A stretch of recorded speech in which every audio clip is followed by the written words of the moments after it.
Em 23 de setembro de 2024, às 13h, uma aeronave de patrulha militar russa foi avistada voando perigosamente perto do espaço aéreo do Japão. Os militares japoneses, alarmados com a aproximação da aeronave, alertaram o jato militar russo pelo rádio de que ele precisava dar meia volta. Apesar dessas instruções muito claras, o jato militar russo continuou se aproximando e acabou invadindo o espaço aéreo japonês, voando muito perto da ilha Heibun do Japão. Essa aeronave de patrulha russa então deu meia volta e continuou fazendo uma série de reversões, entrando no espaço aéreo japonês e imediatamente se afastando. Após a terceira violação, as Forças Armadas do Japão tomaram uma atitude que não faziam há 66 anos. Caças japoneses F-15 e F-35 decolaram e começaram a disparar sinalizadores na direção deste avião russo. Esses sinalizadores foram usados não só como aviso, mas também caso o avião russo disparasse mísseis em direção ao Japão. Os sinalizadores confundem o míssil, sobrecarregando sua tecnologia de rastreamento e dificultando a identificação do alvo. Esse jato russo continuou manobrando dentro e fora do espaço aéreo japonês entre 13H e 16H naquele dia, antes de finalmente recuar e voar de volta para o território russo. Embora isso tenha sido uma atitude sem precedentes, essa não é a única ameaça com a qual a Rússia vem provocando o Japão. No mesmo dia, 23 de setembro de 2024, 9 navios de guerra russos foram avistados no Estreito de Peru, que separa a Rússia e o Japão em um de seus pontos mais próximos. Esses dois países estão separados por apenas 42 quilômetros ou 26 milhas aqui. A Rússia enviou recentemente seus navios de guerra mais equipados para atuar nessa área hostil, mas muitos questionam a razão do aumento da hostilidade entre os dois países. Primeiro você pensaria, com a Rússia já em grande guerra com a Ucrânia. Eles já têm atividade militar suficiente do outro lado do país para não ser inteligente se envolver em outra guerra com o Japão. Bem, a Rússia não parece ver dessa forma. E tudo isso por causa dessas ilhas bem aqui. Esta é a cadeia de Ilhas Kurilas, uma rede de 56 ilhas diferentes sobre as quais a Rússia e o Japão não conseguem chegar a um acordo desde 1855. Essas ilhas são remotas e rochosas, já que muitas se formaram por erupções vulcânicas. Não são ideais para plantações, mas são essenciais para ambos os países por garantirem acesso ao Oceano Pacífico e controle de portos navais importantes. Tão importantes que eles já travaram muitas guerras por causa do controle dessas ilhas. Lá em 1855, o Tratado de Shimoda foi assinado entre esses dois países, estabelecendo a divisão original das Ilhas Kurilas. As ilhas de Iturup, Kunashiri, Shikotan e Habomai foram declaradas território japonês, enquanto as Ilhas Kurilas de Urupu para o norte foram declaradas território russo. O tratado também estabeleceu que a ilha próxima de Sakhalina seria governada conjuntamente por Japão e Rússia como condomínio. Isso permitiu que cidadãos dos dois países vivessem livremente na ilha Sakhalina. Esse tipo de fronteira é extremamente raro e por um bom motivo, considerando que tanto os cidadãos russos quanto os japoneses na ilha Sakhalina não estavam convivendo de forma muito pacífica. A falta de uma fronteira clara agrava os conflitos, já que ambos os países estabeleceram assentamentos nessa ilha, levando a muitas disputas territoriais. Logo ficou claro que essa posse conjunta não iria funcionar, então, em 1875, um novo acordo foi feito, conhecido como Tratado de São Petersburgo. O tratado concedeu à Rússia controle total da ilha de Sakhalina e ao Japão o domínio das Ilhas Kurilas até o continente russo. Esse tratado resolveu os problemas da posse conjunta de terras e foi inicialmente aceito por ambos os países. O que esse tratado não resolveu foi a competição estratégica e econômica subjacente entre os dois países. O Japão acabou ficando insatisfeito com o tratado quando descobriu que Sakhalina era uma ilha extremamente rica em recursos. Após esse tratado, a Rússia encontrou uma abundância de petróleo nessa ilha e no mar de Okhotsk, que fica próximo. O Japão achou poucos recursos naturais nas Ilhas Kurilas, parecendo que a Rússia saiu favorecida no acordo. O Japão crescia rápido no final do século XIX e buscava expandir-se para o oeste rumo ao continente asiático. O Japão tinha grande interesse na atual região da Coreia. O Japão queria que a Coreia fosse um estado independente, livre do domínio chinês e sob influência japonesa. O Japão sentia-se confiante em sua capacidade de derrotar a China e entrou em guerra com ela em 1894 no que ficou conhecido como a Primeira Guerra Sino-Japonesa. Na época, o Japão buscava fortalecer seu exército para expandir suas fronteiras. Eles recorreram a países europeus como a Grã-Bretanha para agilizar esse processo. Isso deu ao Japão uma vantagem sobre a dinastia Qing da China em termos de equipamentos, táticas e organização geral. As operações militares do Japão foram bem planejadas e focadas em portos navais estratégicos como o Porto Arthur. Esse exército modernizado acabou permitindo que o Japão derrotasse a dinastia Qing da China em uma guerra relativamente rápida que terminou menos de um ano depois, em 17 de abril de 1895. Como resultado dessa guerra, foi assinado o Tratado de Shimonoseki, concedendo ao Japão acesso a Taiwan, a península de Liaodong e ao sul da Manchúria. O Japão não obteve o controle total sobre a Coreia, mas passou a ter grande influência política e econômica na península. Controlar a península de Liaodong foi muito vantajoso para o Japão, que passou a controlar Porto Arthur, uma base naval estratégica para dominar o tráfego marítimo no nordeste da Ásia. O porto era protegido por colinas e montanhas ao norte, dificultando invasões por terra. A vitória do Japão na Primeira Guerra Sino-Japonesa sinalizou a ascensão do Japão como uma grande potência imperial no leste asiático e o início de suas ambições imperialistas. Após o tratado ser assinado, a Rússia, com ambições no leste asiático, ficou alarmada com o crescente domínio japonês na região. A Rússia estava particularmente preocupada com o domínio japonês sobre Porto Arthur, uma base naval que a Rússia cobiçava há muitos anos. A Rússia controlava o porto de Vladivostok, mas ele era bem menos poderoso, já que fica inutilizável por meses no inverno devido ao congelamento. Devido ao interesse da Rússia em controlar um porto de águas quentes no leste asiático utilizável o ano todo, a Rússia contou com o apoio de seus aliados europeus da época, França e Alemanha, que também estavam interessados em expandir sua influência no leste asiático, juntos. Essas três potências pressionaram o Japão a ceder a península de Liaodong, alegando que o domínio japonês ameaçava a paz e a estabilidade no leste asiático. Embora o Japão tivesse um exército muito forte para a época, eles não tinham números suficientes para enfrentar esses três poderosos impérios europeus, França, Alemanha e Rússia. Essa ameaça ficou conhecida como Intervenção Tripla.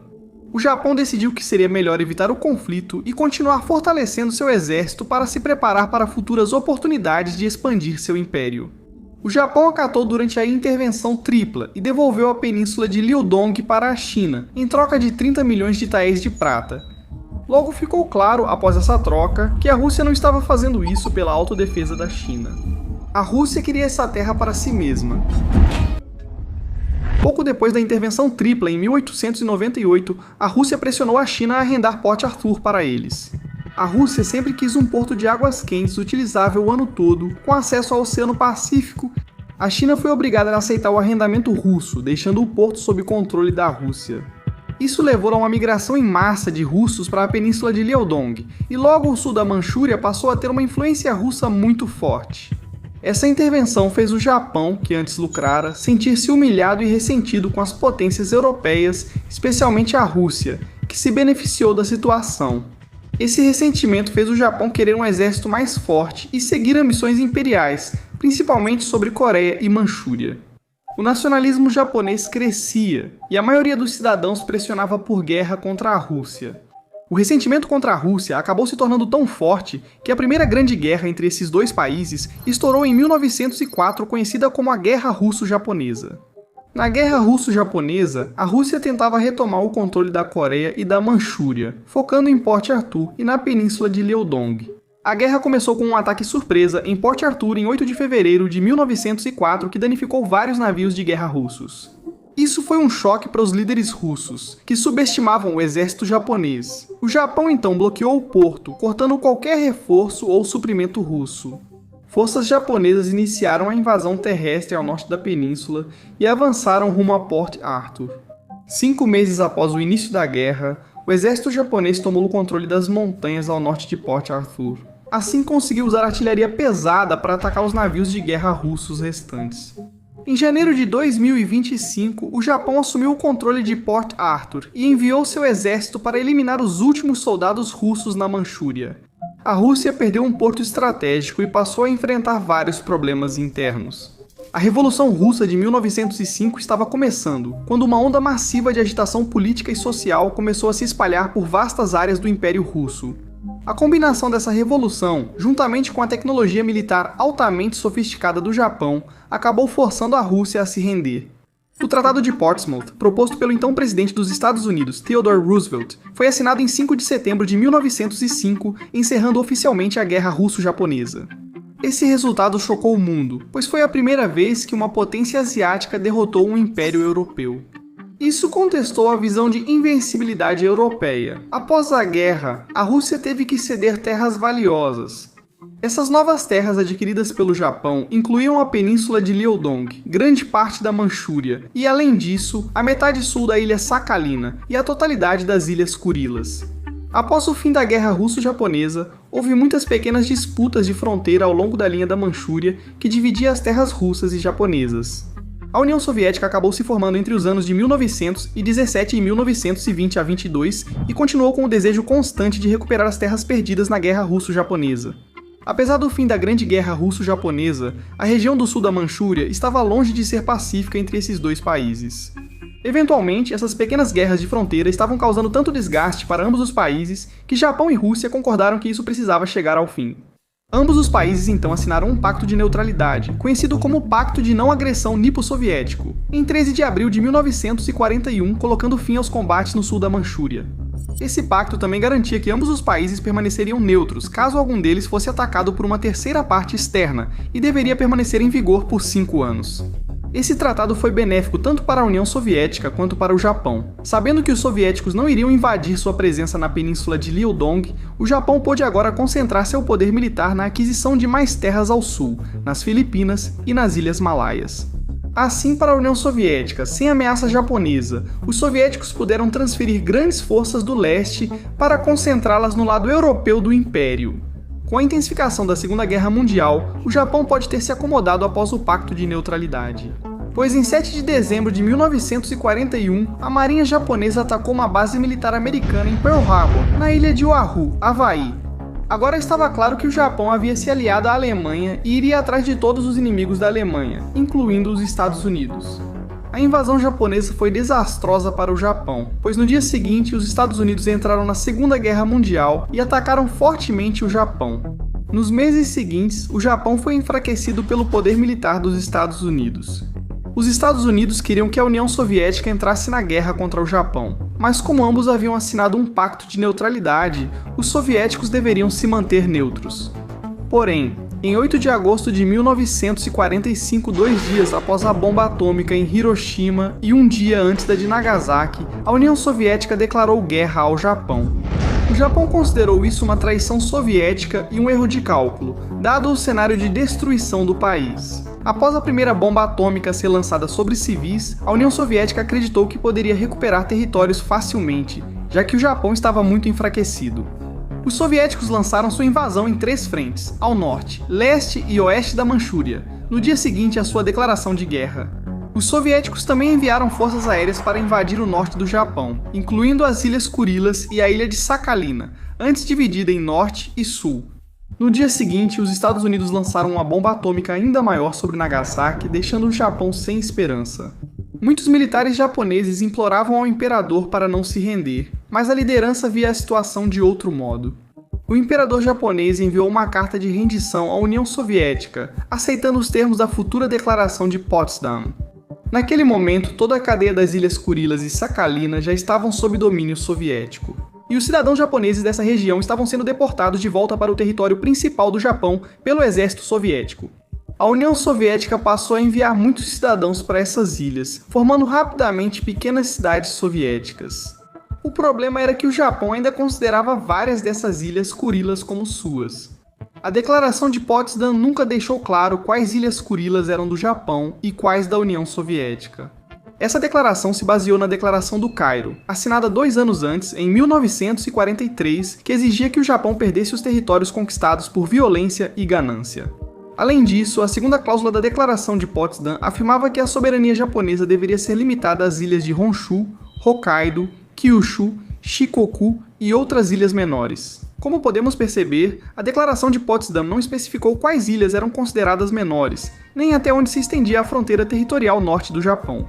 A declaração não citou as Ilhas Kurilas, nem definiu se fariam parte do território japonês após a Segunda Guerra Mundial.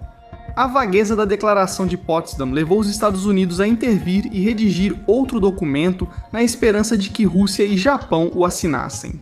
6 anos após a assinatura da Declaração de Potsdam. Agora, em 1951, os Estados Unidos propuseram o Tratado de Paz de São Francisco. Esse tratado de paz encerraria oficialmente a guerra entre os aliados e o Japão, e também incluía uma seção sobre qual país seria o dono das Ilhas Kurilas. Esse tratado de paz declarava que o Japão abriria mão da posse das Ilhas Kurilas e do sul de Sakhalina.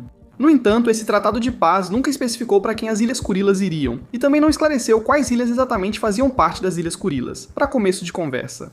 Até hoje, o Japão argumenta que as ilhas Iturupu, Kunashiri, Habomai e Shikotan não fazem parte do arquipélago das Ilhas Kurilas, e sim da prefeitura de Hokkaido, no Japão, portanto território japonês. A Rússia argumenta que tem controle contínuo sobre essas ilhas, incluindo as 4 ilhas mais controversas que o Japão reivindica desde 1945. A União Soviética incorporou essas ilhas ao seu território em 1945, e após o colapso da União Soviética em 1991, a Rússia herdou o mesmo controle. Apesar de ambos os países reivindicarem a posse dessas ilhas há décadas, a Rússia tem governado as ilhas com administrações locais e com sua própria população vivendo ali. A maioria da população local vive nas maiores ilhas, Iturup e Kunashir. A população é predominantemente composta pelos Ainu, nativos do norte do Japão. Apesar de agora viverem sob o domínio russo, os russos eliminaram a maioria deles após a Segunda Guerra Mundial. Assim, a grande maioria do povo Ainu agora vive em Hokkaido, e esses Ainu que ainda permanecem nas Kurilas. Esses vivem entre a infraestrutura militar russa, incluindo pistas de pouso e estações de radar. A Rússia vê essas ilhas como uma barreira estratégica para sua costa do Pacífico e como acesso naval ao Oceano Pacífico, além de valorizar as Ilhas Kurilas. A Rússia valoriza a ilha de Sakhalina, que recentemente mostrou altos níveis de petróleo. Disse que a ilha de Sakhalina e suas áreas offshore possuem aproximadamente 14 bilhões de barris de petróleo, considerando os preços médios de importação de petróleo em 2024. 14 bilhões de barris valeriam cerca de 1,4 trilhão de dólares americanos.